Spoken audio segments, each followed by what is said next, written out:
Sound తక్కువ కనబడుతుంది. Sound వస్తుందా? బోలో కట్టా మైసమ్మకి, కట్టా మైసమ్మకి. ఫస్ట్ మా హిందూ కార్యకర్తలకి అందరికీ నా ఒక నివేదిక. కొద్దిగా ఒక 5 minutes మీరందరూ సైలెంట్ ఉంటే మన కార్యకర్తల్ని అడ్రస్ చేయవచ్చు. పైన ఉన్న ఇదిగో ముందు ఉన్న ఇంతమంది కార్యకర్తలు సైలెంట్ అయిపోయినారు, పైన ఉన్న కార్యకర్తలు సైలెంట్ లేదు. ఓకే ముందు కార్యకర్తలకి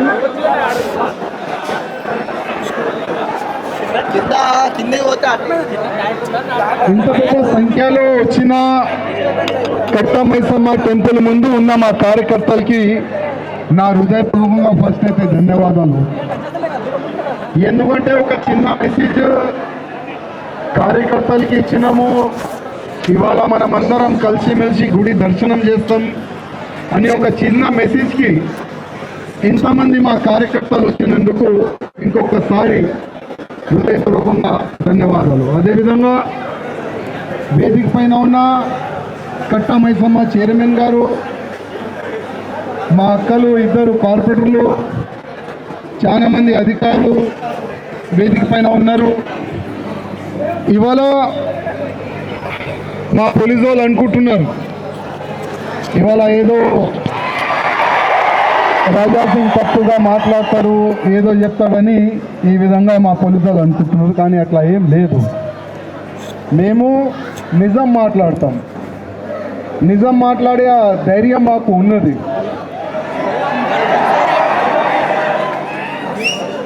2023 తర్వాత ప్రత్యేకంగా మన హిందూ గుళ్ళకే టార్గెట్ చేస్తున్నారు. మనం ఓల్డ్ సిటీలో చూడొచ్చు, వేరే వేరే ఏరియాలో మనం చూడొచ్చు. ఇవాళ కట్టా మైసమ్మ టెంపుల్ కూడా మనం చూడొచ్చు. ఒక అల్తాఫ్ అని ఒక వ్యక్తి ఎక్కడి నుంచి వచ్చిండైనా కర్ణాటక నుంచి, బీదర్, కర్ణాటక బీదరే. ఏం పీకనీకి వచ్చిండైనా, ఏదో బతుకనికి వచ్చిండైనా. రండి, పని చేసుకోండి, బతకండి, ఫ్యామిలీని పోషించండి, వెళ్ళిపోండి. కానీ ప్రత్యేకంగా హిందూ గుళ్ళకే వాళ్ళు టార్గెట్ చేస్తున్నారు. అసలు వాళ్ళకి ఈ ట్రైనింగ్ కానీ ఈ ఆలోచన కానీ ఎక్కడి నుంచి వచ్చింది ఆయనకి? వాళ్ళకి ప్రత్యేకంగా ఒక ప్లేసెస్లో వాళ్ళకి నేర్పిస్తారు హిందూ గుళ్ళు గురించి, హిందువుల గురించి, భారతదేశం గురించి. వందే మాత్రం చెప్పకూడదు, భారత మాత ఆ స్లోగన్ చెప్పకూడదు అని ప్రత్యేకంగా వాళ్ళకి మదర్సాల్లో వాళ్ళకి ట్రైనింగ్ ఇస్తారు. వాళ్ళు అదే ఫాలో చేస్తారు. వాళ్ళు ఏంటంటే గుడి కనబడితే వాళ్ళకి ఒక మంట, ఏదో ఒక పని చేయాలి. గతంలో మనము సికింద్రాబాద్ టెంపుల్ మనం చూడొచ్చు. ఏ విధంగా ఆయన అమ్మవారికి తన్ని విగ్రహాన్ని పలగొట్టడానికి ప్రయాణం చేస్తే అప్పుడు ఆయనకి అక్కడే ఉన్న హిందువులు పట్టుకొని ఆయనకి పోలీస్కి ఇచ్చినారు. అప్పుడు మా పోలీస్ అధికారులు స్టేట్మెంట్ ఏంది, కొద్దిగా ఆయన మెంటల్ లోడ్ అని. అంటే ప్రతి ఒక్క వ్యక్తి మెంటల్ అయిపోతే ఆయనకి మా గుళ్ళే కనబడుతుందా? మా హిందువులు మెంటల్ అయిపోతే? కానీ ఆ అలవాటు మాలో లేదు, ఆ సంస్కృతి మాలో లేదు.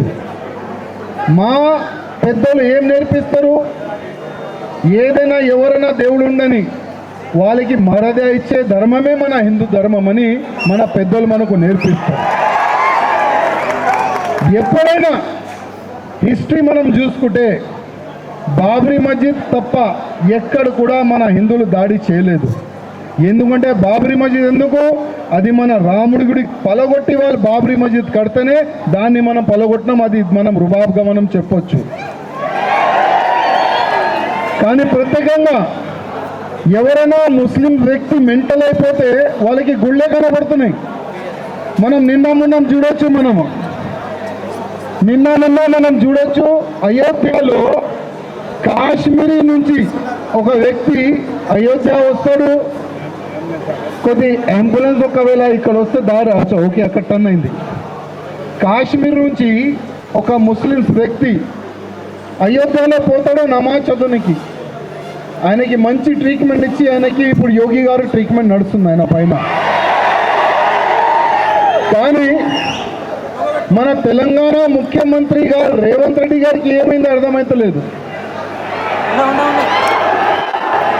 అప్పుడప్పుడు మా రేవంత్ రెడ్డి గారు అంటారు నేను ఏబీవీపీ అంటే నా రక్తంలో కూడా కాషాయం ఉందని రేవంత్ రెడ్డి గారు అంటారు. ఇప్పుడు మా రేవంత్ రెడ్డి గారు ఇంత పెద్ద అపవిత్రం జరిగింది కట్టమైసమ్మ గుడి ప్రాంగణంలో, మలమూత్రం ఒక ఫాల్తుగాడు వేసిండు, దానిపైన ఒక చిన్న మెసేజ్ కానీ ఒక చిన్న మెసేజ్ కూడా మీది రాలేదంటే అది చాలా దురదృష్టం. అదే ఎక్కడైనా అదే మా హిందువులు ఏదో ఒక బొందల గడ్డ పైన ఒక చిన్న రాలేస్తే కూడా వాళ్ళు ఏడుస్తారు. వాళ్ళు చూడండి, హిందూ అయిన కార్యకర్తలు, బజరంగ్ దళ్ కార్యకర్తలు, బీజేపీ కార్యకర్తలు ఒక బొందల గడ్డ పైన రాలేసినారని ఆ విధంగా అసెంబ్లీలో కానీ మీడియాలో కానీ ఏ విధంగా వాళ్ళు అరుస్తారు మీ అందరికీ తెలుసు. కానీ మా రేవంత్ రెడ్డి గారికి అదేవిధంగా కేటీఆర్ గారికి రిక్వెస్ట్ చేస్తున్నాం, ఒక్కసారి రండి. ఎలక్షన్ సమయంలోనే మీకు హిందువులు కనబడతారు, ఎలక్షన్ సమయంలోనే మీకు హిందూ ఓట్లు కావాలి. కానీ అదే హిందువులు పవిత్రమైన హిందువులది గుడి పైన ఇంత పవిత్రమైన జరిగితే అపవిత్ర జరిగితే అసలు ఒక చిన్న స్టేట్మెంట్ కూడా లేదు. అది చాలా దురదృష్టం తమ్ముళ్ళారా. కానీ ఒక్క మాట మా కార్యకర్తలకి చెప్పనీకి వచ్చినాను.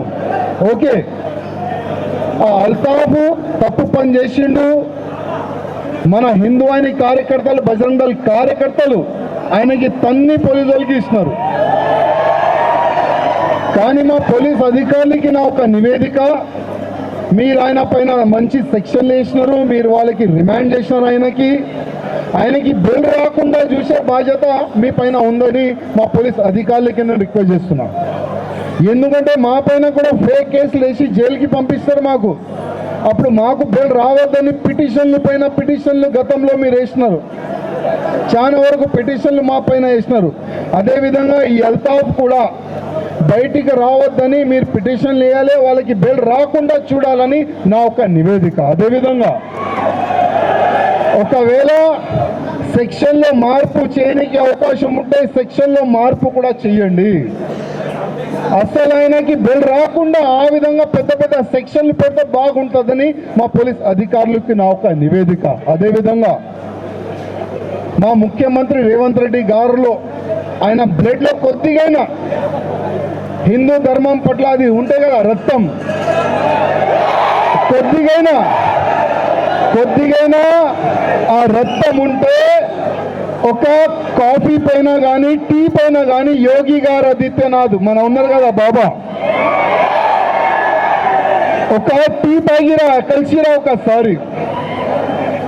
ఉత్తరప్రదేశ్లో కానీ మహారాష్ట్రలో కానీ ఎక్కడెక్కడ కాషాయం ఉంది, అక్కడ ఎవరైనా ఉండని హిందూ గుళ్ళ పైన కానీ హిందువుల పైన కానీ గోమాత పైన కానీ కళ్ళేస్తే కళ్ళు పీకేస్తారు. అక్కడ పనిష్మెంట్ చాలా జబర్దస్త్ ఉంటుంది. అట్లాంటివి కూడా ఇక్కడ పనిష్మెంట్ ఇవ్వండి. మీరు అసెంబ్లీలో చెప్తారు మేము హేట్ స్పీచ్ పైన చట్టం తీసుకొని వస్తామని, మీరు అసెంబ్లీ సాక్షిగా మీరు చెప్తారు. అంటే టార్గెట్ హిందువులే వాళ్ళకి. ఎందుకంటే గతంలో ఆయన స్టేట్మెంట్ ఇచ్చిండు, ముస్లిం అంటే కాంగ్రెస్ అంటే ముస్లిం అంటే హిందువులు అవసరం లేదనుకుంటున్నా.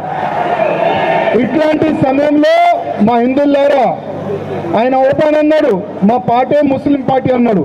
మళ్ళీ హిందువులు ఎక్కడ వెళ్ళాలి, మన హిందువులు ఎక్కడ వెళ్ళాలి? అందుకోసం మా హిందూ కార్యకర్తలకి రిక్వెస్ట్ చేస్తున్నా, మీరు ఒక్కటి ఉంటే మనం ఏదైనా సాధించవచ్చు. ఇది ఇరిగిపోతుందంట, కొద్ది వెనుకపోండి, ఇరిగిపోతే కింద పడతాం మనం. నాకు క్యాచ్ చేస్తారు మా కార్యకర్తలు, మీ పరిస్థితి చూసుకోండి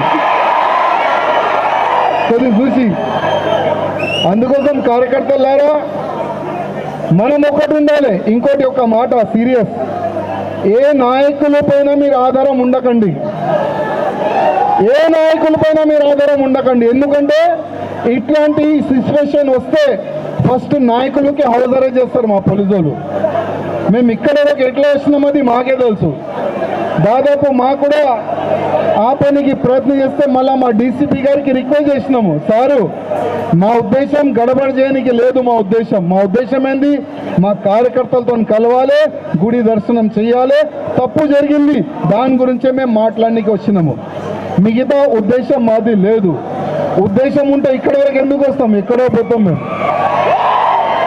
కానీ దానికి ఇంకా సమయం ఉన్నది కార్యకర్తలారా. ఇంకా మన హిందువులు మేల్కోవాలి, మన హిందువుల కార్యకర్తలు మేల్కోవాలి. అదేవిధంగా చాలా వరకు హిందూ ఆర్గనైజేషన్స్ వేడి ప్రొటెస్ట్ చేస్తున్నారు. ఆల్ హిందూ ఆర్గనైజేషన్ కింద రిక్వెస్ట్ చేస్తున్నా, మనం ఇట్లా అయితేనే మన గుళ్ళు మనం కాపాడవచ్చు. ప్రతి ఒక్క హిందూ ఒక్కటైతేనే హిందువుల్ని మనం కాపాడుకోవచ్చు. ఇవాళ చూస్తున్నాము ప్రత్యేకంగా హిందువులకే టార్గెట్ చేసి లవ్ జిహాద్ చేస్తున్నారు. ఇవాళ తెలంగాణ చాలా పెద్ద హబ్ అయిపోయింది. గోమాతని సంపి ఇక్కడి నుంచి మాంసం సప్లై చేస్తున్నారు.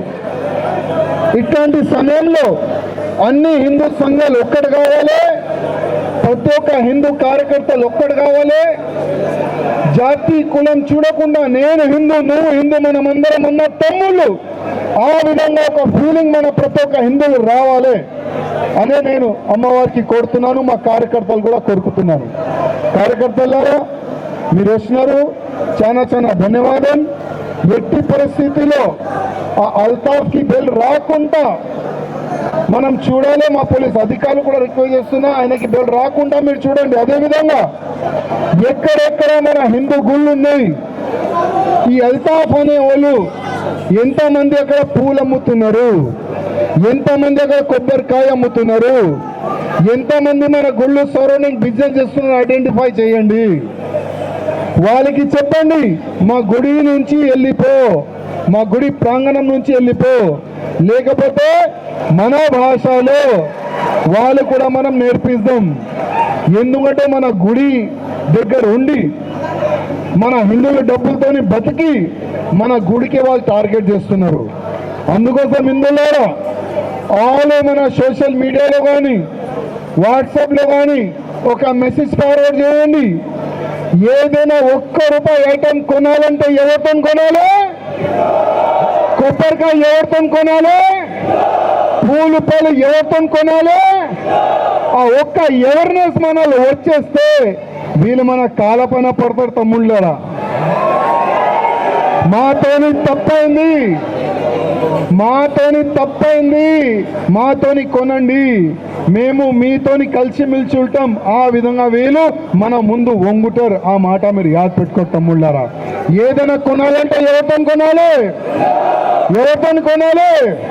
బోలో భారత్ మాతాకి జై శ్రీరామ్. మా మహిళా శక్తి కూడా వచ్చింది, మా యువకుల శక్తి కూడా వస్తున్నారు. మీ అందరికీ ఇంకొకసారి హృదయపూర్వకంగా ధన్యవాదం. జై శ్రీరామ్.